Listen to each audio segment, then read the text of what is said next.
Ayan guys, yes, welcome back sa aking sa aking channel, Daisy Treat 25. I am Daisy Torres.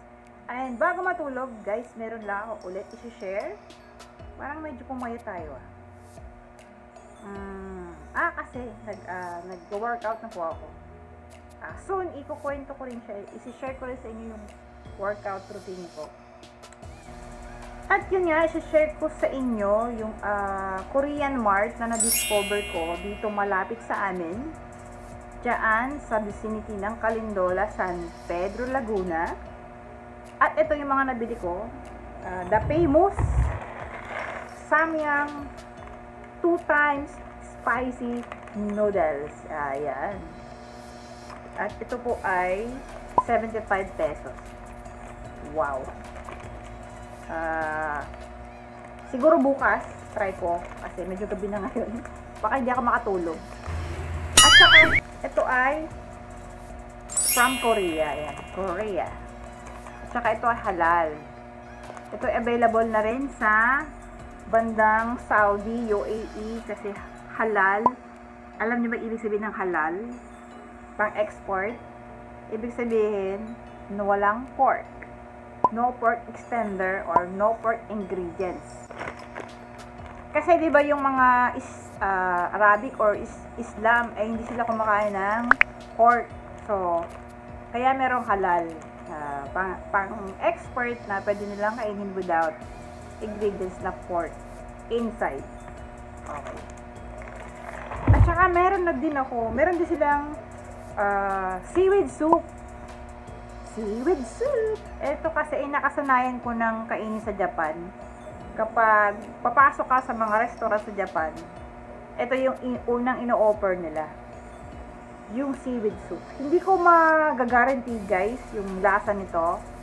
Pero maganda kasi yung benefits niya ng seaweed sa katawan natin. Ayan. Ilalagay ko dyan yung benefits ni seaweed soup.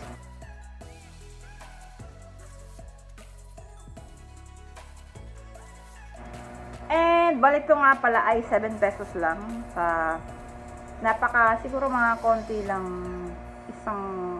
try ko siya kanina, medyo naparaming tubig ko, medyo matabang.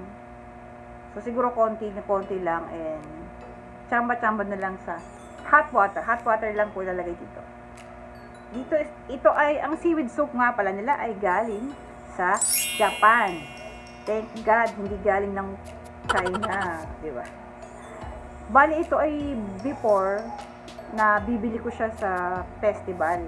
Punta pa ako ng Alabang para bumili nito. Pero buti na lang meron lang malapit somewhere dyan sa Calindola. Ayan, at yan. Ipapakita ko sa inyo yung pag-visit ko, pagpasok ko sa store nila. And next video.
negosyo dyan, first thing to do is gumawa ng tarpaulin.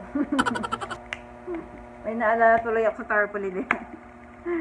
Ayan guys, there you have it. If you want to go there and you want to try their product, Korean product and Japanese product, you can visit Calindola branch, Korean Mini Mart. You can go there and check it out yourself. Thank you for watching guys, and see you to my next vlog.